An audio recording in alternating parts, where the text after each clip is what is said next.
साहेब से चतला ले रे मन गर्भ गुमानी।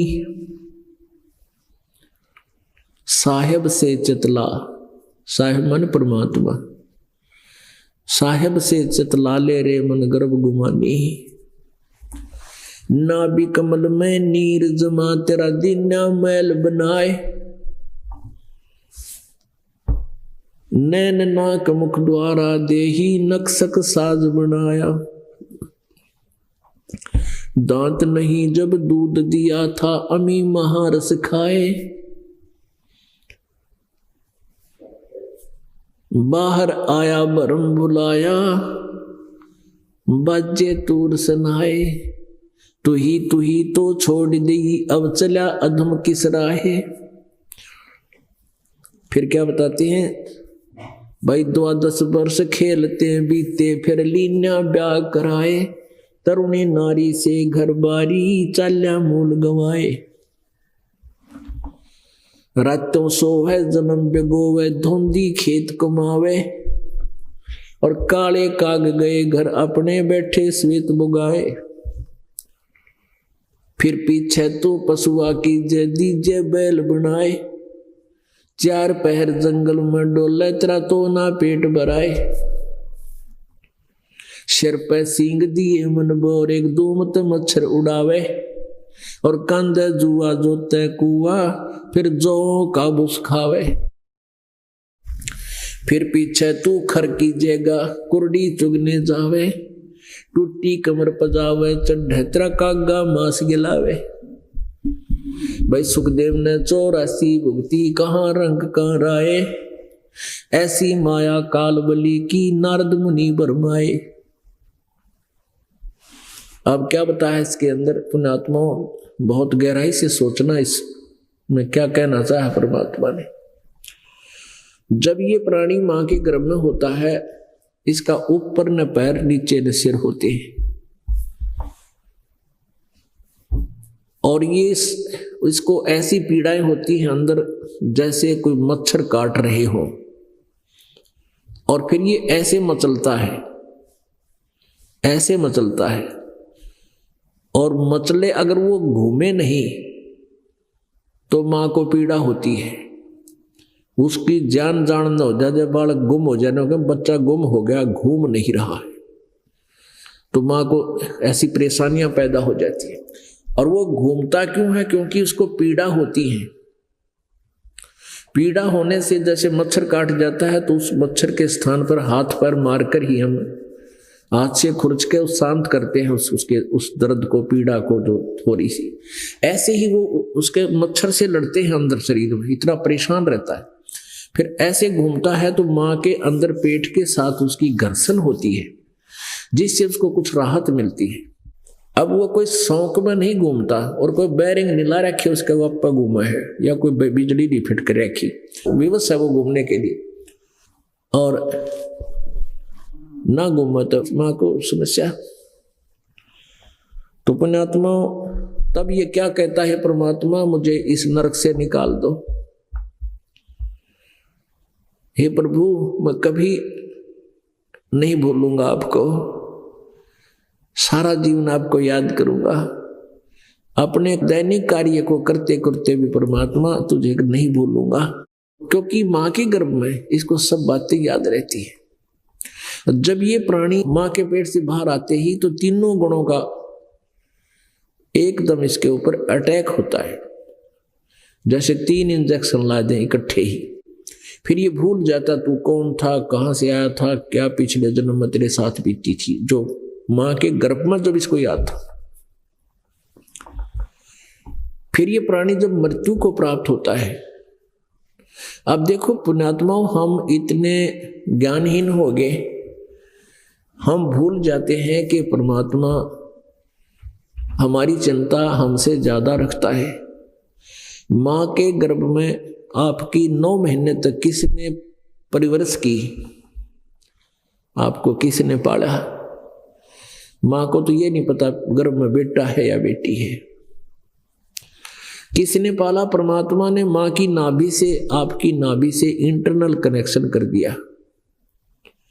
9 महीने तक वहां पालन पोषण मालिक ने किया, दूसरे का रोल नहीं वहां पर। उसके बाद जब बाहर आया, बाहर आते ही माँ के स्तन में दूध, उससे पहले एक टोपा नहीं था, एक ड्रॉप भी नहीं थी। अपने आत्माओं, हम इन बातों को एक देख करके रूटीन मान लेते हैं। ऐसा होता है, क्यों होता है? इसके कारण तक हम पहुंचते नहीं। हम भगवान की महिमा करते नहीं, उनके गुण नहीं गाते, शुक्र नहीं मनाते दाता का। अब कितना दयालु है वो परमात्मा, माँ के स्तन में दूध बच्चे के बाहर आते ही इतना दे दिया, पियो और जूठा छोड़ा। अब तो खैर आहार कुछ बिगड़ गए, पहले अच्छे दूध दही के खाने हुआ करते थे और माताओं का इतना दूध हुआ करता कि बालक पे पिया नहीं जाया करता और दूसरे बच्चों को पिलाया करते, क्योंकि दूध ज्यादा होता माँ के स्तन में। और परमात्मा कहते हैं ईब तू ठेकेदार बन गया, आप अब स्वयं ठेकेदार बन गया। मैं ऐसे कर दिया, मैंने ऐसे कर दिया, मैंने 10 एकड़ जमीन मोल ले दी, मैंने एक फैक्ट्री लगा दी। ये भी भूल है आपकी। एक ही माँ के, एक ही माता पिता से जन्म लिए हुए बहन भाइयों की न्यारी न्यारी तकदीर किस्मत है। एक तो IAS ऑफिसर है, एक हल जोत रहा है किसान है, और एक टीचर लगा है, एक वैसे मजदूरी कर रहा है। तो ये सब एक ही, जैसे एक ही माता पिता के गर्भ में जन्म हुआ, एक ही माता पिता ने एक जैसी उनको सुविधाएं देने की चेष्टा की, पर किस्मत न्यारी न्यारी फल गई। ये किसी का किया नहीं हुआ, सभी बच्चे पढ़ते हैं, कितने बच्चे IAS IPS बनते हैं और बन जाते हैं, तो कितनों को पोस्ट प्राप्त होती है।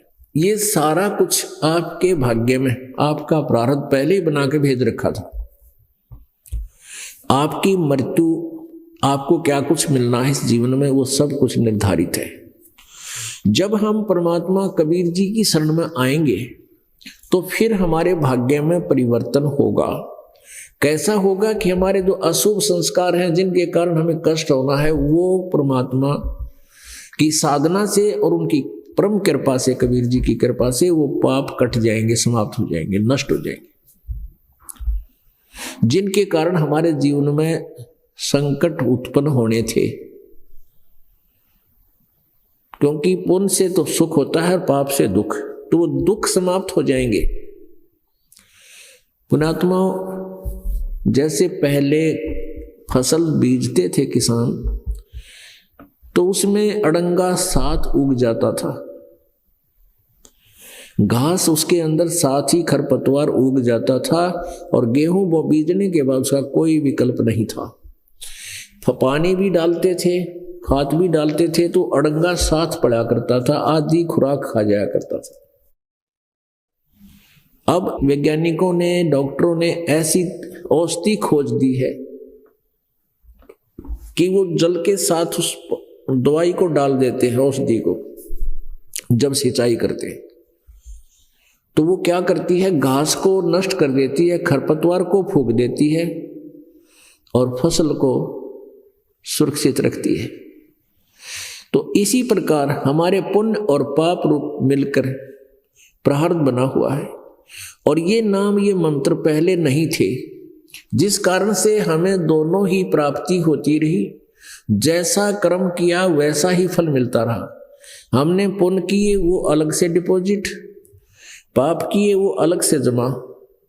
तो उन्हीं में से जो संचित कर्म हमारे हैं, उन संचित कर्मों में से आपकी एवरेज निकाल ली जाती है। उसमें से कुछ पुण्य कुछ पाप मिला के आपका जीवन निर्धारित कर दिया जाता है। आप जी को दोनों ही भोगने पड़ते थे। ब्रह्मा विष्णु महेश तक की भी यही क्रिया है, और ऋषि महर्षि जिन्होंने भी साधनाएं की वो भी इसी विधान के अंतर्गत थे। ये मंत्र पहले ही हमारे सदग्रंथों में थे, कबीर परमेश्वर ने आकर बताए हुए थे, लेकिन हम इसकी खोज नहीं कर सके या औषधि बना नहीं सके थे। तो इस दास पर कृपा कर दी परमात्मा ने, वो खरपतवार रूपी पाप नाश करण की औषधि मिलेगी,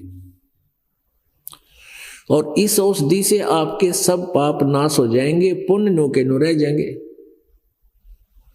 तो जिन पापों के कारण आप जी को संकट आना था, अब सारी दुनिया दुखी हो रही है और साधना किया करते थे, क्योंकि वो साधना पापनाशक नहीं थी, और पापनाश हुए बिना ये सुख नहीं हो सकता।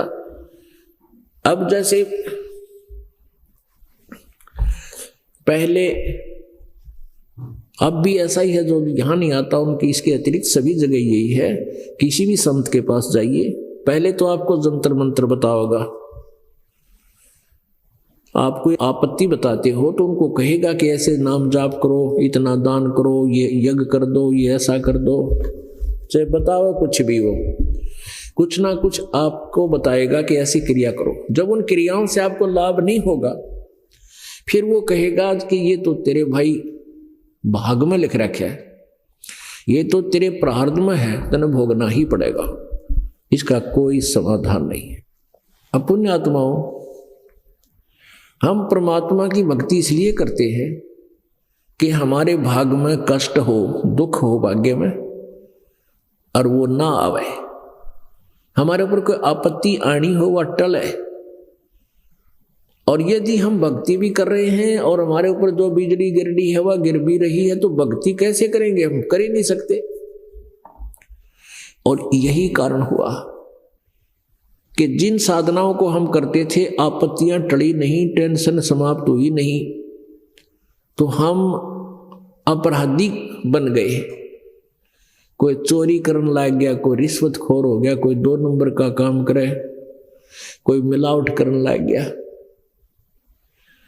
और टेंशन समाप्त करने के लिए गोटी पीने लगे, या कोई सिगरेट, कोई तुम सुल्फा, कोई चरस, या नशे की गोलियां खाने लगे। ये कोई टेंशन समाप्त करने के तरीके थोड़े ही है। आपने गोटी लाली, शराब पी ली, पड़ गया तो घंटे 2 घंटे, और जब नशा उतरते फिर वह टेंशन नहीं होगी, नहीं, क्योंकि जिस कारण से वह टेंशन है, आपको जो परेशानी है मानसिक, उस मानसिक परेशानी का वो कारण नष्ट हो, उसका समाधान हो,